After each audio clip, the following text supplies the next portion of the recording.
नमस्कार, आप देख रहे हैं दैनिक जागरूक सोनीपत से इस वक्त की बड़ी खबर। सिरसा से सांसद एवं वरिष्ठ कांग्रेस नेत्री कुमारी शैलजा ने आज सोनीपत में आयोजित संत कबीर दास जी के 628वें प्रकट दिवस समारोह में मुख्य अतिथि के रूप में शिरकत की।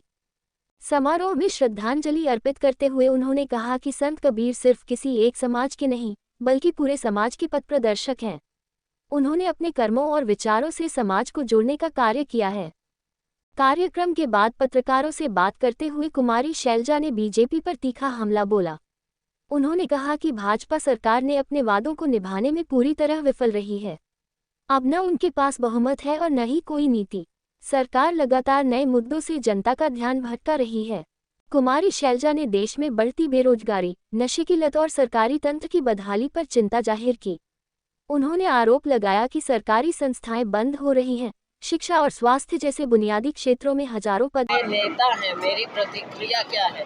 जो मेरा नेता कह रहा है वो बिल्कुल सही बात है और जो मेरे नेता ने डिमांड किया है, राहुल गांधी जी ने डिमांड किया है, सरकार को उसको उसका जवाब देना चाहिए। और इलेक्शन कमीशन, देखो देश के लोकतंत्र को मजबूत करने में इलेक्शन कमीशन का बहुत बड़ा रोल होता है।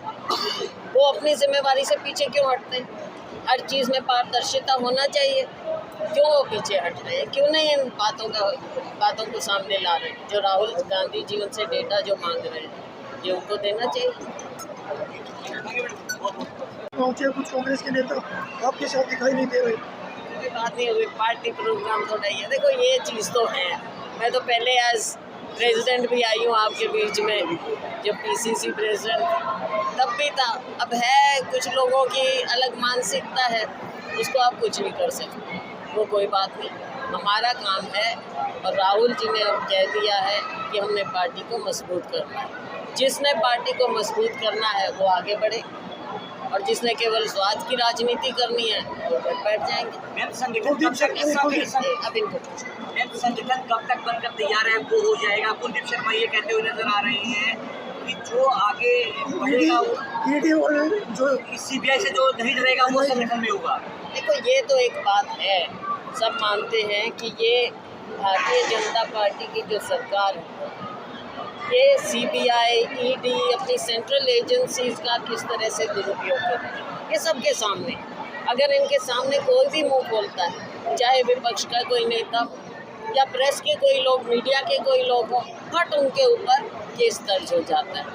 और आप देखेंगे कि मेजॉरिटी केस जो हैं वो विपक्ष के नेताओं पर, जो असली यहाँ पर गलत काम हो रही हैं, भ्रष्टाचार हो रहे हैं, उनमें कोई सरकार कुछ नहीं बोलती, चुप हो जाती है, पीछे हट जाती है। ये सब बातें हैं एक और कि जो भाजपा केंद्र सरकार अपनी एजेंसीज का दुरुपयोग करे। दूसरी बात है हमारे संगठन की, आपने बिल्कुल वाजिब सवाल पूछा है।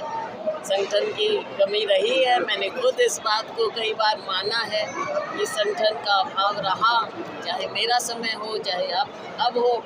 ज़िला है जो बहुत मजबूत, तो राहुल जी ने इस बात कि ज़िला हमारे लिए सबसे ज़्यादा महत्वपूर्ण होता है, क्योंकि ऊपर के लिए भी और नीचे के लिए भी। संगठन को चाहे आगे ब्लॉक है या बूथ है, उसको ज़िला देखे, काम करे। आगे हमने अपनी पार्टी को मजबूत करना है, इसलिए राहुल जी खुद चंडीगढ़ आए और हम अपनी पार्टी को उनके दिशा निर्देश द्वारा, खड़गे जी के दिशा निर्देश द्वारा मजबूत करें। बीजेपी के विधायक रामकुमार गौतम, उन्होंने कहा कि एमपी और विधायक जो धरातल पर जाते हैं तो हमारे काम नहीं हो पाते। देखो असली बात तो कहीं ना कहीं से निकलती है। गौतम जी ने भी कह दी, इनके मंत्रियों ने भी कह दी, इनके विधायकों ने भी कह दी।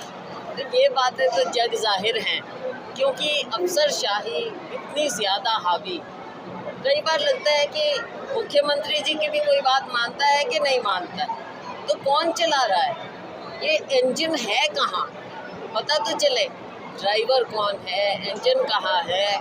मुख्यमंत्री जी को हम चिट्ठी लिखते हैं और मैं उम्मीद करती हूँ कि वो उसकी ओर ध्यान देते होंगे, लेकिन अगर उन्हीं के अपने लोग, उन्हीं की पार्टी के लोग कह रहे हैं ऐसी बात, कितने हताश हैं, तो आप सोच सकते हैं कि आम जनता के पास तो कोई रास्ता ही नहीं है। अगर वो अपने जनप्रतिनिधि ही उनके हताश हो जाएंगे तो आम जनता का क्या हाल होगा? CDS अनिल चौहान ने एक बड़ा बयान दिया कि हमारे जेटों को नुकसान है वो हुआ है ऑपरेशन सिंदूर में, लेकिन सरकार डाटा है वो नहीं दे रही है, सेना डाटा है वो नहीं दे रही है। राहुल गांधी ने भी इस पर सवाल निशान है वो उठाए, विपक्ष भी उठा रहे हैं, आपकी क्या प्रतिक्रिया? देखो, राहुल जी जब सवाल उठाते हैं बिना आधार के नहीं उठाते, कुछ बात होती है और नेता प्रतिपक्ष हैं, एक बहुत जिम्मेवार पद पर वो हैं और अगर नेता प्रतिपक्ष कोई सवाल पूछते हैं तो सरकार का दायित्व है कि वो उसका जवाब दें। लेकिन बहुत ही विडम्बना है कि CDS हैं या हमारे दूसरे सीनियर अफसर, उनको विदेश में जाकर जवाब देना पड़ता है, वहाँ पर जाकर खुलासा होता है। अपने देश में कोई खुलासा नहीं, सरकार सामने नहीं आती, बातें नहीं करती। स्पेशल सेशन की हमने डिमांड की थी कि सरकार स्पेशल सेशन बुलाए और वहाँ पर देश के सामने शेयर करे सारी बातें, क्योंकि जैसे कहते हैं the nation wants to know, और देश का एक उनका अधिकार है सबका कि सरकार बताए। लेकिन ये सरकार तो हमेशा चिपकी छिपाती है और विपक्ष को, राहुल जी को गलत बात बोलते रहते हैं और जनता के सामने कोई खुलासा नहीं करते। मैं एक सवाल हो रहा है मेरा, बिल्कुल शुभकामनाएं हैं। ये मौका महज एक दिन का नहीं रहना चाहिए। देखो, समाज ने अपने गुरु को मानते हुए ये एक मौके का, आप समझ लीजिए, संदेश देने की बात है, लेकिन सिर्फ एक समाज का नहीं हो सकता।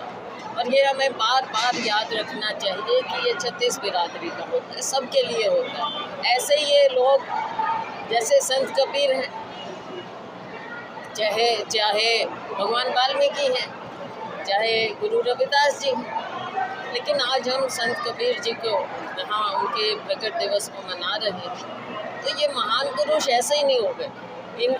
इनकी कुछ महानता थी जो आज हम उनको याद कर रहे हैं। इसलिए केवल एक समाज या एक जाति के न रहकर वो मानवता के रहे, ये संदेश हमें कभी नहीं भूलना चाहिए। और मुझे खुशी है कि आज यहाँ पर इस पर्व को मनाते हुए मुझे बुलाया, ये मेरे लिए गर्व की बात है। सोनीपत के साथियों ने ये मनाया है, यहाँ बहनों को, भाइयों को मिलने का मौका मिला। हम सभी लोग मिलकर चले आगे, समाज की भलाई के लिए काम करें। केंद्र सरकार के 11 साल है वो पूरे होने जा रहे हैं। ऑपरेशन सिंदूर से लेकर 3 तलाक, धारा 370 और जो भी अन्य जो कार्य है वो जनता के बीच में है, वो केंद्र सरकार के जो नेता है वो लेकर जा रहे हैं। प्रेस कॉन्फ्रेंस वो करते हुए नजर आ रहे हैं। इस पर आप क्या देखते हैं? देखो, अगर इतना काम था तो लोग तो उसको अपने आप ही अपना लेते हैं। 11 साल में वो क्या दिखाना चाह रहे हैं? इस बार बहुमत भी नहीं आया इस सत्ता पक्ष को, भाजपा को बहुमत भी नहीं मिला लोकसभा में, लेकिन वो तो ऐसे कर रहे हैं जैसे तो इनके 370 सांसद बने। बात ये है कि इन्होंने जो वायदे किए उन पर खरा नहीं उतरे। हर बार एक नया स्लोगन ले लेना, हर बार नई बात लोगों के बीच में उतारना और पुराना वायदा भूल जाना। कहाँ गए प्रतिवर्ष के 2 करोड़ रोजगार? आप बताइए।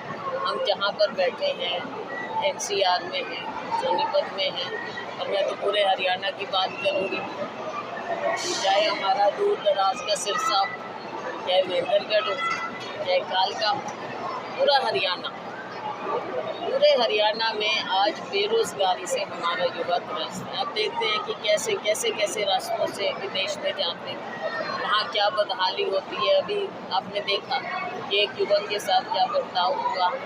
तो ये सरकार की नाकामियाँ हैं, खामियाँ हैं। आज नशा हमारे युवा में बढ़ता चला जा रहा है, इसके लिए सरकार क्या कर रही है? बहुत सी बातें हैं, बहुत से सवाल हैं। सबसे बड़ा बेरोजगारी का हमारे लघु उद्योग, छोटे उद्योग बंद हो रहे हैं। केवल कुछ लोगों को, जैसा राहुल जी कहते हैं, 2-4 बड़े घरानों को ही सब कुछ देश सौंप दिया। ये 4 ट्रिलियन इकॉनमी की बात करते हैं। आप गरीब आदमी को पूछ लो, सड़क पर पूछ लो, किसी को पूछ लो कि उसका मायने क्या है, क्या उसके जीवन में कोई फर्क पड़ा? किसान की अगर आप बात लीजिए, किसान की आय दुगनी करनी थी, उनके साथ भी वादा खिलाफी हुई। हमारे यहाँ पड़ोस में साल भर बैठे रहे, लेकिन उनको कह कर उठा दिया और कोई वायदा पूरा नहीं। कानूनी दर्जा नहीं दिया एमएसपी को, गरीब के हाथ में दाने दे दिए, लेकिन गरीब को ऊपर उठाने की बात। आज अगर हम हरियाणा की बात करें, शिक्षा की बात करें, स्कूल पर स्कूल बंद होते जा रहे हैं। अब फिर प्राइवेट सेक्टर को इतना आगे बढ़ा रहे हैं और सरकार अपनी जिम्मेदारी से पीछे।